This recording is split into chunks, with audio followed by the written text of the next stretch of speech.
Ito naman ang pangalawa. Pero pasensya na kayo kasi hindi pa rin ako aware nito na maaaring mangyari ang mga nakikita ko.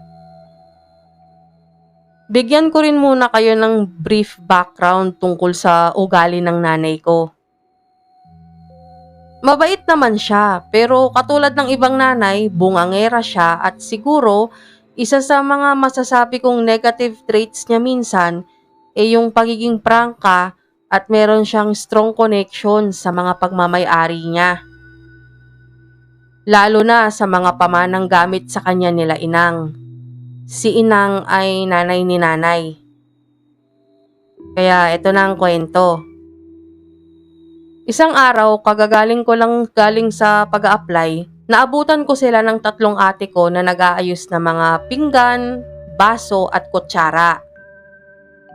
Tinanong ko naman kung anong meron at lahat halos ng mga pinggan na nasa cabinet nakalabas.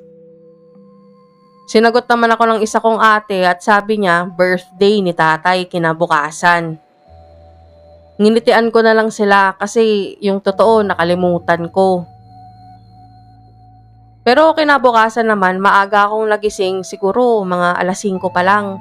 Nagsimba ko tapos dumiretso akong sementeryo para bisitahin si tatay.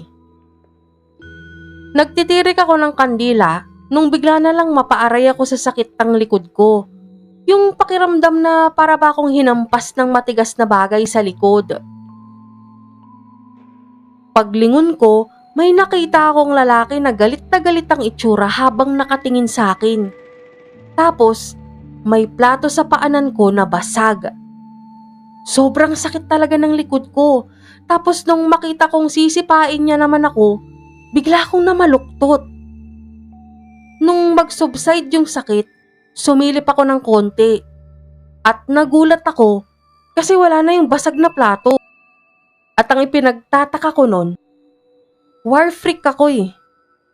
Pero during that time, I felt so vulnerable. Yung parang hindi ako yun. Pagka-uwi ko ng bahay, nandun na yung mga pinsan ko na makakasama nila nanay na magluto. Kinulit ko si nanay na nasa likod ng bahay tapos nagluluto na ng minuto.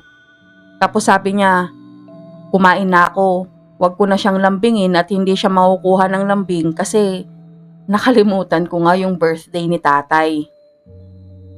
Sinandukan niya ako ng pansit na may toppings na dinuguan. Doon ako kumakain sa tabi niya. Kasabay ko yung isang pinsan kong lalaki na may puto sa plato. Inagaw ko yun, tapos parang pinunas ko sa plato ko. Pag-wipe ko dun sa dinuguan, natigilan ako kasi familiar yung design ng plato. At parang nagpapaalala, naramdaman ko na naman yung sakit ng likod ko. Tapos yun, dahil doon, tinawagan ko agad si Rico at sabi ko, pumunta siya ng maaga sa bahay. Siguro mga 1 oras bago siya dumating. Kwento ko sa kanya yung nangyari sa akin sa may sementeryo. Sabi niya sa akin, malamang may koneksyon sa platong yon yung mangyayari. At bakit daw nataon pa na may handaan sa amin nung makita ko yon o maranasan. Sumunod na tanong niya, namumukhaan ko ba yung lalaki? Ang sagot ko, hindi. Sabi naman niya, sa barangay lang namin yun mangyayari.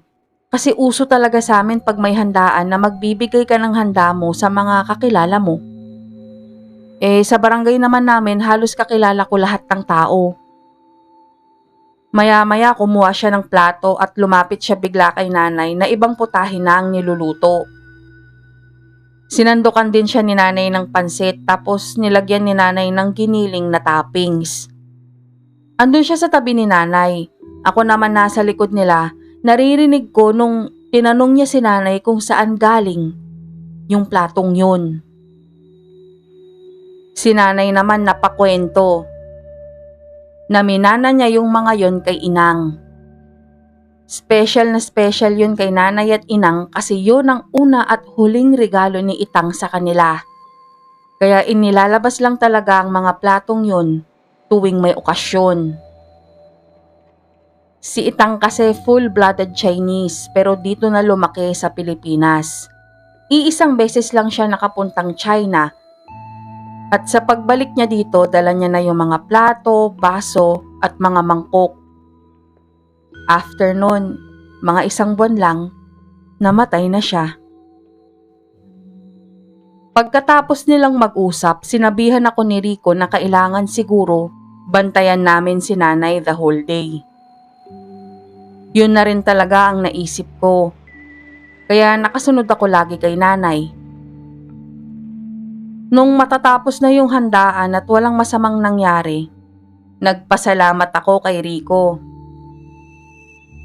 Kaya lang sabi niya, huwag akong makakampante agad kasi minsan yung mga visions, hindi nangyayari agad-agad.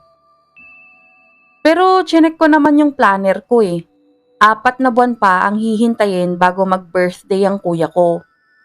Tapos baka hindi rin maghahanda ng bongga si nanay kasi nasa Canada yun. Next year pa uuwi.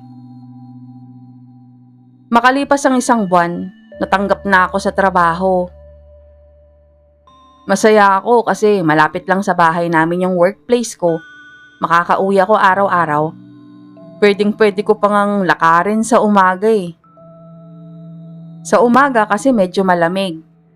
Paghapon, mainit na kaya kailangang sumakay. Magdadalawang linggo pa lang ako sa trabaho ko nung nakiusap yung manager ko na ipag-drive ko siya papunta sa isa pang branch kasi andun yung president ng company. At may urgent meeting. Hindi siya aabot sa oras kung magkukommute siya dahil coding yung sasakyan niya that day. Pumayag naman ako.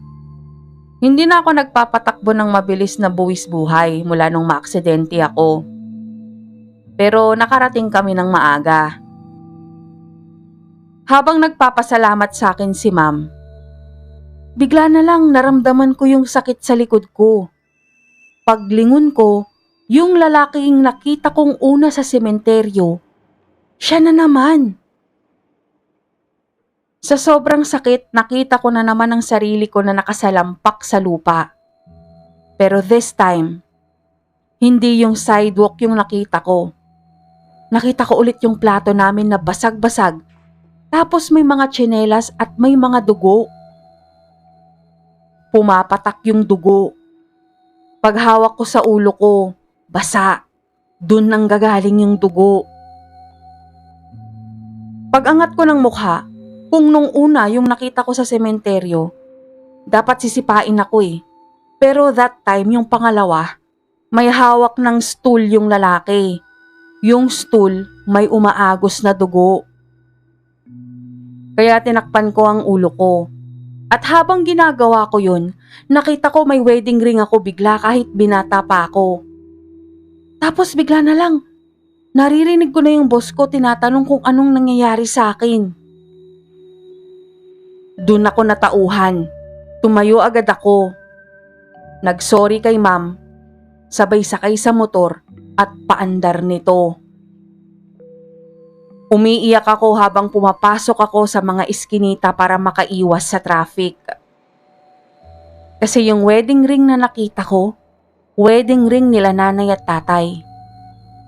Bago kasi mamatay si tatay, nag-renew sila ng vows. Tapos ang regalo ng kuya ko sa kanila, bagong wedding ring. Yung luma, suot na pareho ni nanay hanggang ngayon. Pagdating ko ng bahay namin, maraming tao. May naghihintay sa aking tanod. Nagwawala na ako. Ang naiintindihan ko na lang nasa ospital si nanay. Ang nakapagpakalma sa akin, si Kapitan. Sabi niya, andun na sa police station ang mga pinsan kong lalaki. Sinamahan niya ako sa ospital. May tahi si nanay sa ulo. May malaking pasa din siya sa likod niya. Pagkagaling sa ospital, sinamahan niya rin ako sa presinto. Yung lalaking nakita ko sa vision ko, siya rin yung nakakulong. Nang malaman niya na anak ko ng matandang hinampas-hampas niya ng plato at stool, Kumapit siya sa rehas at nagsusori. Sinamantala ko naman yon para maabot siya sa batok at maiumpog ko siya sa rehas. Wala akong maramdamang awa kahit bugbog sarado na ang pagmumukha niya. Gawa nung mga tambay sa tindahan na humabol sa kanya nung may makakita sa kanyang hinampas niya si nanay. Hindi na siya naawa sa nanay ko, 67 na nagtatanong lang naman kung nandun pa sa kanila yung plato na pinaglagyan ng ulam na mag-iisang buwan na rin. 'Di ba, sabi ko nga, kilala ko lahat ng sa barangay namin. Pero hindi ko talaga siya kilala dahil kalilipat lang niya dun sa tapat namin. Wala pang 2 araw. Boyfriend siya nung may-ari ng bahay. Lahat din ng witness sinasabi na hindi totoo yung sinasabi ng lalaki sa mga pulis na kaya siya nawalan ng kontrol at nagalit dahil sinisigawan siya ni nanay. Hindi sa pagtatanggol sa nanay ko pero sa aming mga anak niya lang siya bungangera at naninigaw. Sa ibang tao, para siyang hindi makabasag pinggan. Kaya mula nun, tuwing may okasyon sa amin, nagpe-paper plate na lang kami.